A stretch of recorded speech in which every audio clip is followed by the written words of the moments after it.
tu es grand, que tu es grand, que tu es beau, que tu es bon, que tu es merveilleux, Seigneur. Alléluia. Incomparable,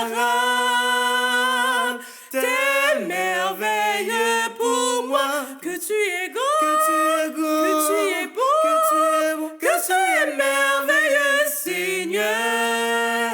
Toute ma vie, je veux te louer. Toute ma vie,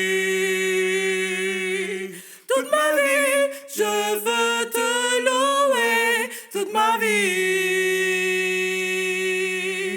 toute ma vie, je veux te louer. Toute ma vie. Que la paix et la grâce de Dieu nous soient données. Aujourd'hui, j'ai le privilège de présenter à vous qui m'écoutez et qui me suivez un peu partout dans le monde et via l'internet. J'ai ce privilège de vous présenter les 3 principales bases de transmission de savoir. Mais je dois remonter tout d'abord à la Bible pour vous rappeler ceci. Il est dit dans Osée 4, verset 6, c'est le Seigneur qui parle là. Il dit, mon peuple est détruit parce qu'il lui manque de la connaissance. Et puis il a ajouté, puisque tu as rejeté la connaissance, moi également je vais te rejeter. Et apôtre Paul, dans l'une de ses lettres portant le nom de Timothée, nous dira ceci dans 1 Timothée 2, le verset 3 et 4. Cela est bon et agréable devant Dieu notre Sauveur, qui veut que tous les hommes soient sauvés et parviennent à la connaissance de la vérité. Donc pour l'apôtre, avoir la connaissance, c'est une chose extrêmement importante. C'est la condition essentielle pour qu'on puisse parvenir à l'obtention du salut éternel. Donc, il faut connaître la vérité. Et Jésus, dans Jean 8, le verset 32, nous a relaté ceci. Vous connaîtrez la vérité et la vérité vous affranchira. À partir du moment où vous avez de la connaissance, donc vous avez tout ce qu'il vous faut pour être libre. Bien que je sache qu'il y a des gens qui vont profiter de cette liberté pour accomplir ce qu'ils veulent, pour faire du n'importe quoi. Mais moi, je voudrais surtout attirer l'attention de chacun de nous. Il est important d'avoir de la connaissance, mais une connaissance pour être utile à nous-mêmes, utile à soi-même, utile à nous-mêmes, et utile à la communauté, utile à la société, et entre autres, avoir une connaissance utile. Mais pour parvenir à avoir cette connaissance, ces connaissances, ça nous prend des organes de transmission, ça nous prend des bases de transmission. C'est ce que moi j'appelle les 3 principales bases de transmission de savoir. Et quand je dis les 3 principales, ça sous-entend qu'il y en a pas mal. Des bases dont je ne vais pas faire mention. Les 3 principales bases de transmission de savoir, mes chers amis, vous qui me suivez, sont premièrement la famille, deuxièmement l'école, troisièmement l'église. Mais par rapport à chacune de ces bases, j'ai le goût de vous donner ces quelques informations. La famille, c'est quoi? La famille, d'après de nombreux analystes, est une communauté d'individus réunis par des liens de parenté existant dans toutes les sociétés. Là, cette définition, elle est surtout de l'anthropologue Claude Lévi-Strauss.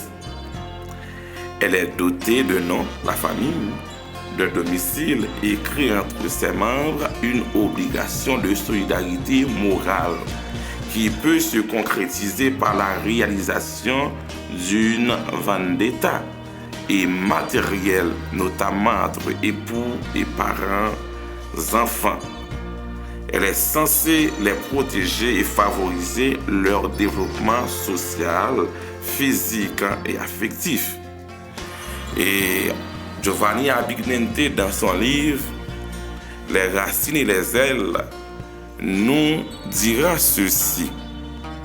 La famille, c'est le milieu dans lequel les enfants tirent des ressources nécessaires pour pouvoir fonctionner dans une société.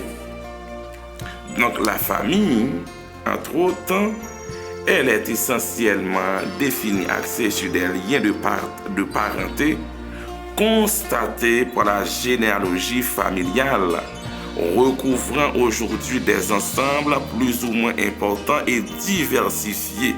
Et c'est pour ça justement qu'on va parler de familles nombreuses jusqu'à parler de la famille monoparentale. Là, je ne vais pas entrer dans les détails, mais je voulais surtout proposer cette définition.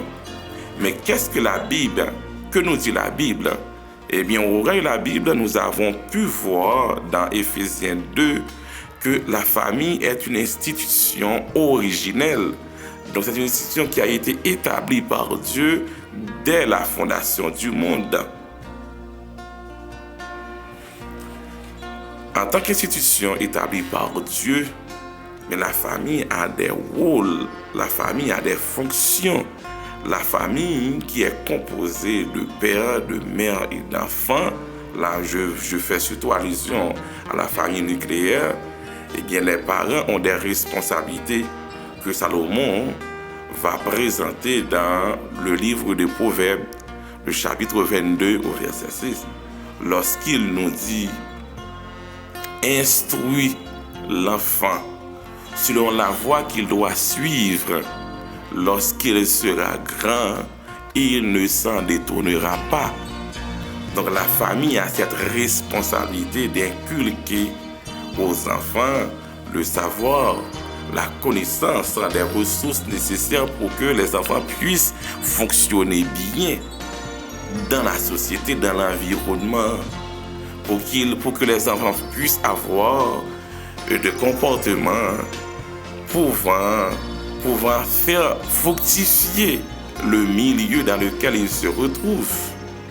Dans Deutéronome 6, Dieu a pris le soin de souligner à travers Moïse que les parents doivent apprendre, doivent informer, doivent instruire les enfants, doivent leur donner le savoir relatif à la volonté de Dieu.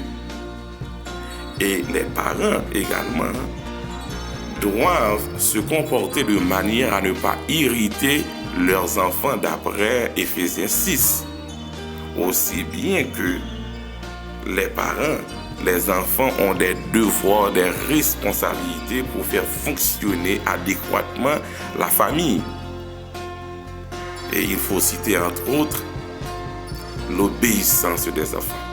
Dans Éphésiens 6, verset 1er, l'apôtre Paul nous dit « Enfants, obéissez à vos parents, selon le Seigneur. » Et dans le 5e commandement, la 5e parole écrite du droit de Dieu, il nous est clairement dit « Honore ton père et ta mère. » Et en le faisant ainsi, eh bien, nous vivrons longtemps et heureux sur la terre.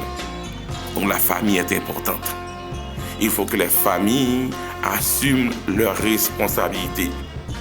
Donc pour sévir contre toute forme de déviance, il faut que les familles prennent leurs responsabilités pour permettre aux enfants de ne pas être des provisions potentielles pour renflouer les prisons ou bien pour augmenter la lignée des délinquants et des déviants sociaux. Tout ce qui se passe ici et ailleurs, eh bien, en quelque sorte, on dira que la famille a certaines responsabilités. Ça, c'est la première des trois bases principales de transmission de savoir. La seconde, c'est l'école. Eh bien, je vous dirais, mes chers amis, eh bien, s'il faut que vous sachiez pas mal de choses, il faut que vous alliez à l'école. C'est une institution noble. Si allez-y, vous n'allez pas en avoir du regret. C'est quoi l'école? C'est quoi l'école? L'école, de façon traditionnelle, se définit comme étant un établissement où l'on accueille des individus appelés écoliers ou élèves afin que des professeurs, entre autres des maîtres, leur dispensent un enseignement de façon collective. Le mot école vient du latin scola, signifiant loisir consacré à l'étude. Lui-même provenant du grec scolaire, le loisir, lequel constituait un idéal souvent exprimé par les philosophes et une catégorie socialement valorisée opposée à la science des tâches productives. Donc c'est très important d'être à l'école. Si vous avez l'âge pour le faire et s'il y a les moyens, et je dirais même c'est pour ça dans certains pays, donc l'instruction, au moins au niveau scolaire, primaire et secondaire, elle est obligatoire. Donc elle se fait gratuitement. Mais dans certains pays, c'est pas le cas. Mais les parents, par rapport à leurs responsabilités, à leurs devoirs, ont pour rôle de permettre à leurs enfants de rester ou encore d'aller à l'école. Dans un pays où je sais très très bien, on va vous dire que si l'école était aussi bonne, eh bien, Timalis n'aurait pas abandonné l'école pour aller vendre du beurre. Mais je vous dis, ça c'est une forme de stratagème pour décourager des gens qui sont à l'école. Restez à l'école, allez à l'école. Vous serez les premiers bénéficiaires des efforts que vous allez consentir ou que vous êtes en train de consentir. La Bible n'est pas contre l'école, au contraire. Nous avons vu que des hommes de Dieu ont été à l'école, ceux-là qui avaient cette opportunité. Ils y ont été. Et dans l'histoire d'Haïti, on nous a rapporté la vie et le parcours de tous ces ouvertures qui, après sa trentaine, fut à l'école. Et on a vu toute la différence qu'il y avait entre lui et les autres affranchis ou encore entre les autres nègres, les autres esclaves. Donc restez à l'école. Moi, je suis contre que des jeunes se mettent à se décourager, à décrocher de l'école. Et ici, au Québec, par exemple, nous savons que 32% de jeunes qui décrochent à l'école sont issus de la communauté noire créolophone. C'est pas une bonne image. Ça ne peut pas garantir la survie de cette communauté. Dieu n'est pas contre l'école. Dieu donne l'intelligence dans Job 32, le verset 8. Si vous en manquez, demandez l'intelligence à Dieu. Mais vous obtiendrez tout ce dont vous avez besoin pour être performant à l'école. Vous qui m'écoutez, jeunes, enfants, adultes, aussi longtemps que vous avez cette opportunité, le privilège d'être à l'école, allez-y, restez-y, et puis la société en sera bénéficiaire et vous serez les premiers bénéficiaires avant tout. Et pour m'arrêter, je tiens à vous rappeler qu'en dehors de la famille et de l'école, qui sont des bases de transmission de savoir, il y a l'Église. L'Église, c'est une institution noble. En y étant, et vous verrez la différence entre ceux qui servent Dieu et ceux qui ne le servent pas. Et littéralement parlant, l'Église se définit comme étant l'ensemble de ceux qui ont accepté le salut en Jésus-Christ et qui sont scellés du Saint-Esprit. D'après Acte 2, le verset 47, d'après Acte 11, le verset 26, d'après Romains 8, verset 9 et Éphésiens 1, verset 13.